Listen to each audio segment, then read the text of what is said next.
সকাল সকাল ঘুম থেকে উঠে প্রিয়কে স্কুলের জন্য রেডি করে নিজে রেডি হয়ে তারপরে যাচ্ছি স্কুলে। অনেকটাই সকালে উঠেছি, ভোর ৫টার সময়, আর প্রিয়ও উঠেছে ৫:৩০টার সময়। ওকে উঠিয়ে নামাজ পড়িয়ে দেন আমরা যাচ্ছি। তো রাস্তার এত বেশি ফাঁকা আর ওয়েদারটাও ভালো লাগছিল। আসলে সকালবেলা ঘুম থেকে ওঠারই মজা আলাদা, রাস্তাঘাট অনেক ফাঁকা থাকে। তো যখন নাকি আবার স্কুল ছুটির সময় আমি ওকে আনতে গেলাম, তো রাস্তাঘাটের অবস্থা এতই বাজে অবস্থা যে এখানে এত বেশি জ্যাম, সিগনাল। তো আমি একটু ভয়ই পাচ্ছিলাম যে যে মানে ওকে রিসিভ করতে দেরি হবে কি না। তো যা ভাবা তাই, তো রিসিভ করতে আমার অনেকটাই দেরি হয়ে গেল। ও বেচারা অনেকক্ষণ ওয়েট করেছে, প্রায় 10 মিনিট। আর রোদের মধ্যে দাঁড়িয়ে থাকার মানে অনেক কষ্ট।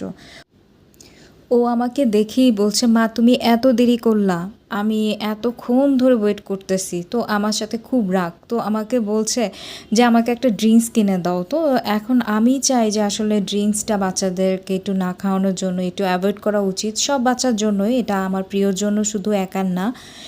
টিফিন যেটা দিয়েছিলাম সেটা সে খায়নি, তো এখন বলতেছে যে আমি একটু টিফিনটা খাই। আমি বলছি আচ্ছা ঠিক আছে তুমি খাও।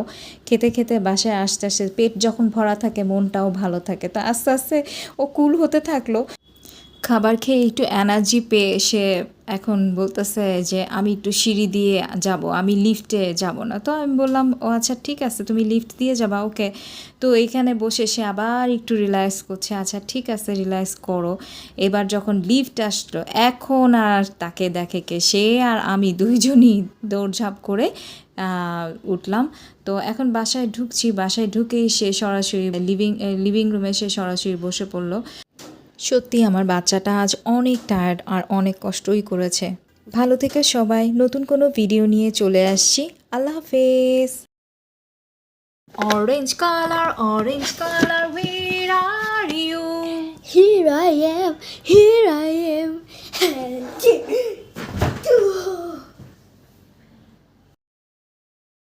সকাল সকাল ঘুম থেকে উঠে প্রিয় দেখো ঝিমাচ্ছে। তো আমি আস্তে আস্তে ফোনটা সামনে নেওয়াতে ও বুঝে গেছে যে আমি ভিডিও করতেছি। দেখো কি হাসি তার। তো ওর মনটা আজকে খুবই ভালো, সে অনেক তাড়াতাড়ি উঠেছে। তো উঠে এখন স্কুলে যাচ্ছে। এখন আমরা দুজনই রওনা হচ্ছি স্কুলের উদ্দেশ্যে। তো তার আগে বললাম যে ঘড়িটা একটু পরে নাও বাবা। তো ও পড়ার জন্য ট্রাই করতেছে। তো আমরা এখন চলে যাচ্ছি। তো এরই মধ্যে আবার স্কুল থেকে ফিরে এসে দেখি আমাদের হেল্পিং হ্যান্ড রুটি বানাতে বসেছে, যেটা কিনা গত শুক্রবারই করার কথা ছিল, কিন্তু কিছুটা গ্যাসের প্রবলেম থাকার কারণে, বৃষ্টির প্রবলেম থাকাতে সব কিছুতেই ডিলে হয়ে গিয়েছে। তো আজকে রুটিটা বানিয়ে সপ্তাহের জন্য সেভ করে রাখা হচ্ছে। তো তোমরাও কি এভাবে রুটিটা ভেজে টাওয়ালের মধ্যে পেঁচিয়ে বক্স করে রাখো? তো এইভাবে রাখলে কিন্তু অনেকটাই সুবিধা হয়।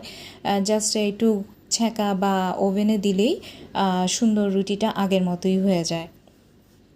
সকাল ৫টার সময় উঠে শাশুড়ি বউ দুজনে মিলে ভাত তরকারি রান্না করে নিয়েছি, কারণ গ্যাসের প্রবলেম। আমি আসলে বুঝতে পারছি না কেন এই প্রবলেমটা হচ্ছে রিসেন্টলি। এই প্রবলেমটা আগে ছিল না। তো সব কিছুই মোটামুটি রেডি। আবারও যাচ্ছি প্রিয়কে আনতে ৯টা ১০। এর মধ্যে দেখতে পাচ্ছি রাস্তায় প্রচণ্ড জ্যাম, আর জ্যাম সিগনাল, আর সিগনালে পড়ে থাকাটা আসলে খুবই বিরক্তিকর। যখন নাকি সময়টা হাতে অল্প থাকে, প্রয়োজনটা অনেক বেশি থাকে তখন। তো আমার ছেলেটা আজকে অনেকক্ষণ দাঁড়িয়েছিল, তো আমার প্রিয় অনেক কষ্ট পেয়েছে। তো যেটা ও এতক্ষণ দাঁড়িয়ে থাকার কারণে ও অনেক কিছুই বায়না করছিল, মামা এটা কিনে দাও ওইটা কিনে দাও। তো আমি বলছি যে না, বাইরের খাবারটা অ্যাভয়েড করতে চাচ্ছি। তো ও টিফিনে যেটা দেওয়া হয়েছিল ও খায়নি, তো সেটাই খেয়ে ও একটু পেটটা ভরেছে। তো পেট শান্তি তো দুনিয়া শান্তি। তো ও ঠিক সেরকমই, ও এরপরে খেয়ে খুব শান্তি। তো এখন বলতেছে মামা আমি আর লিফট লাগবে না, আমি স্টেয়ার দিয়েই উঠে যাব। ছোট ছোট ব্লগিং ভিডিও নিয়ে আবারও চলে আসছি তোমাদের সাথে। এই পর্যন্তই, আল্লাহ হাফেজ।